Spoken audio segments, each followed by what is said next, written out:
आप देख रहे हैं इंडिया न्यूज 13। चलिए देखते हैं उत्तर प्रदेश की फटाफट बड़ी खबरों को।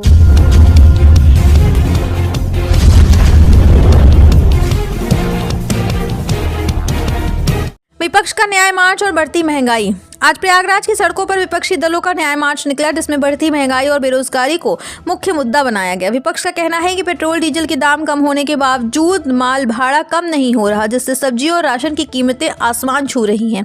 ये मार्च सरकार के लिए एक चेतावनी की तरह है, क्योंकि इसमें युवाओं की भागीदारी काफी ज्यादा देखी गई। सत्ता पक्ष ने इसे केवल एक राजनीतिक स्टंट करार दिया है, लेकिन बाजार में बढ़ती कीमतें आम आदमी की जेब पर सीधा डाका डाल रही हैं, जिसे नकारना मुश्किल है।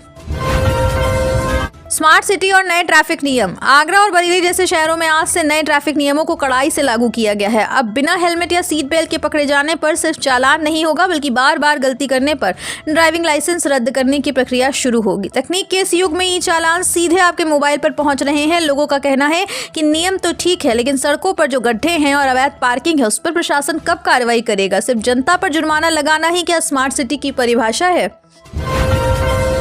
महिला सुरक्षा शक्ति दल का नया अवतार। यूपी में महिलाओं की सुरक्षा को लेकर आज पुलिस मुख्यालय से एक नई गाइडलाइन जारी की गई। अब हर जिले में शक्ति दल की महिला पुलिसकर्मी सादे कपड़ों में स्कूल, कॉलेजों और बाजारों के बाहर तैनात रहेंगी। इसके साथ ही 112 हेल्पलाइन की प्रतिक्रिया समय को कम करने का लक्ष्य रखा गया है। महिला संगठनों ने इसका स्वागत किया है, लेकिन साथ ही ये मांग भी की है पुलिस थानों में महिलाओं के साथ होने वाले व्यवहार में भी सुधार होना चाहिए, ताकि वे बिना डरे अपनी शिकायत दर्ज करा सकें। असंगठित मजदूरों के लिए डिजिटल पासबुक। उत्तर प्रदेश के करोड़ों दिहाड़ी मजदूरों के लिए आज एक राहत भरी खबर आई है। श्रम विभाग ने डिजिटल पासबुक सेवा शुरू की है, जिससे अब मजदूरों को सरकारी योजनाओं का पैसा सीधे उनके बैंक खातों में मिलेगा और बिचौलिए खत्म होंगे। ये कदम भ्रष्टाचार पर लगाम लगाने के लिए उठाया गया है। विपक्ष ने मांग की है कि रजिस्ट्रेशन की प्रक्रिया इतनी जटिल ना हो कि अनपढ़ मजदूर इसका लाभ ही न ले पाए।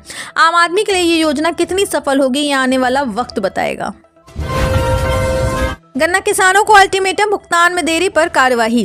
गन्ना बेल्ट के किसानों के लिए आज एक महत्वपूर्ण खबर है। सरकार ने चीनी मिलों को 15 दिन के भीतर पिछला सारा बकाया भुगतान करने का कड़ा आदेश दिया है। अगर मिलों ने ऐसा नहीं किया तो उनकी संपत्तियों की कुर्की की जा सकती है। किसान यूनियन का कहना है हर साल यही वादा किया जाता है, लेकिन भुगतान के लिए उन्हें सड़कों पर उतरना ही पड़ता है।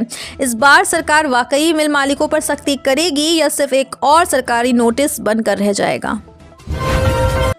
बढ़ती भीड़ और बुनियादी सुविधाएं। राम मंदिर के दर्शन के लिए आ रहे श्रद्धालुओं की भारी भीड़ को देखते हुए अयोध्या प्रशासन ने आज 5 नए विशाल पार्किंग स्थलों और शटल बस सेवा का उद्घाटन किया है। ये खबर उन लोगों के लिए जरूरी है जो अयोध्या जाने का प्लान बना रहे हैं। यात्रियों की सुविधा बढ़ाई जा रही है, लेकिन इसके साथ ही स्थानीय निवासियों की दिक्कतें भी बढ़ गई हैं, क्योंकि कई रास्ते बंद कर दिए गए हैं। विकास और स्थानीय सुविधा के बीच संतुलन बनाना प्रशासन के लिए एक बहुत बड़ी चुनौती बना हुआ है। शिक्षा मित्रों का प्रदर्शन और मानदेय का मुद्दा। लखनऊ के इको गार्डन में आज हजारों शिक्षा मित्रों ने अपनी मांग को लेकर धरना दिया। उनकी मुख्य मांग है कि उन्हें समान कार्य समान वेतन के आधार पर स्थायी किया जाए या उनका मानदेय बढ़ाया जाए। सालों से अपनी मांगों को लेकर लड़ रहे इन शिक्षकों का कहना है इतनी कम सैलरी में परिवार चलाना नामुमकिन है। सरकार का पक्ष है कि ये मामला कानूनी प्रक्रिया में है, जबकि विपक्ष ने इसे आगामी बजट सत्र में जोर शोर से उठाने का वादा किया है। यूपी पुलिस भर्ती फिजिकल टेस्ट का शेड्यूल जारी। वर्दी का सपना देख रहे यूपी के लाखों युवाओं के लिए आज बड़ी खबर है। पुलिस भर्ती बोर्ड ने फिजिकल टेस्ट की तारीखों का ऐलान कर दिया है। भर्ती प्रक्रिया को पारदर्शी बनाने के लिए इस बार बायोमेट्रिक और चिप तकनीक का इस्तेमाल किया जाएगा। युवाओं में जोश तो है, लेकिन साथ ही डर भी है कि कहीं फिर से कोई धांधली ना हो जाए। अभ्यर्थियों की मांग है कि परीक्षा केंद्रों पर सुरक्षा के कड़े इंतजाम हो, ताकि उनकी मेहनत बर्बाद ना हो। नोएडा जेवर मेट्रो ट्रायल रफ्तार पकड़ेगा विकास। नोएडा से जेवर इंटरनेशनल एयरपोर्ट को जोड़ने वाली मेट्रो लाइन का आज पहला सफल ट्रायल रन किया गया। यूपी के बुनियादी ढांचे के लिए एक मील का पत्थर है। इससे न केवल कनेक्टिविटी बढ़ेगी, बल्कि इलाके में रियल एस्टेट और नौकरियों के अवसर भी बढ़ेंगे। हालांकि इस रूट के आसपास रहने वाले ग्रामीणों का कहना है कि उनकी जमीनों पर बड़ी इमारतें तो बन गई, लेकिन उन्हें स्थानीय स्तर पर रोजगार नहीं मिला। क्या यह विकास वाकई समावेशी है? सड़क सुरक्षा और भारी जुर्माना। सड़क हादसों को रोकने के लिए परिवहन विभाग ने आज से पूरे प्रदेश में चेकिंग अभियान तेज कर दिया है।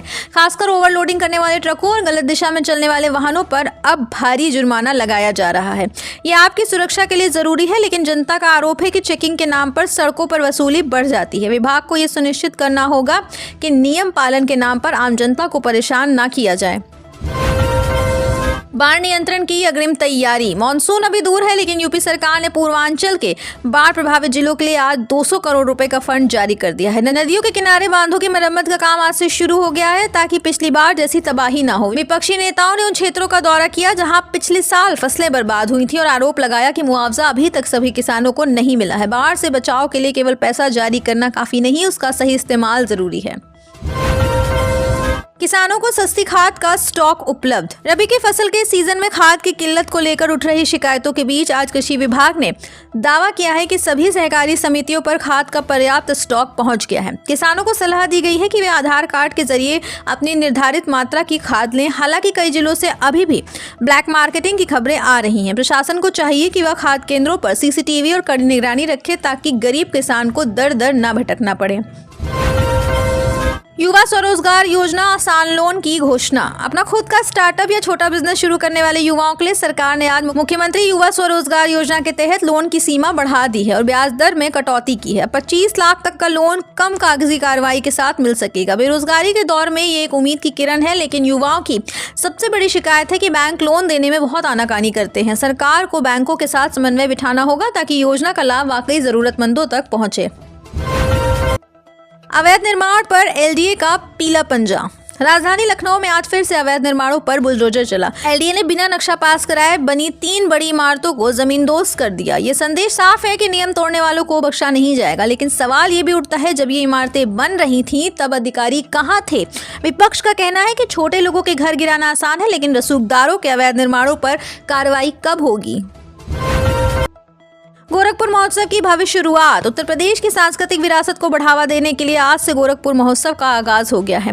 इसमें स्थानीय कलाकारों के साथ साथ बॉलीवुड की हस्तियां भी शामिल हो रही हैं। ये महोत्सव पर्यटन और स्थानीय हस्तशिल्प को बढ़ावा देने का एक माध्यम है। हालांकि कुछ सामाजिक कार्यकर्ताओं का कहना है कि ऐसे भव्य आयोजनों पर करोड़ों खर्च करने की बजाय वह पैसा जिले के जर्जर स्कूलों और अस्पतालों पर खर्च किया जाना चाहिए था। तो ये थी उत्तर प्रदेश की आज की वो बड़ी खबरें जिनका सीधा संबंध आपसे है। हम इंडिया न्यूज़ 13 पर खबरों को सिर्फ पढ़ते नहीं, बल्कि उनके पीछे छिपे सच का विश्लेषण करते हैं। हमारा प्रयास है कि आप तक हर वो जानकारी पहुंचे जो आपके जीवन को प्रभावित करती है, फिर चाहे वो सरकार की उपलब्धियां हो या विपक्ष के जायज सवाल। आज के इस बुलेटिन में बस इतना ही। कल फिर मिलेंगे नई खबरों और नई विश्लेषण के साथ। तब तक सुरक्षित रहें, सतर्क रहें और देखते रहें इंडिया न्यूज़ 13। नमस्कार।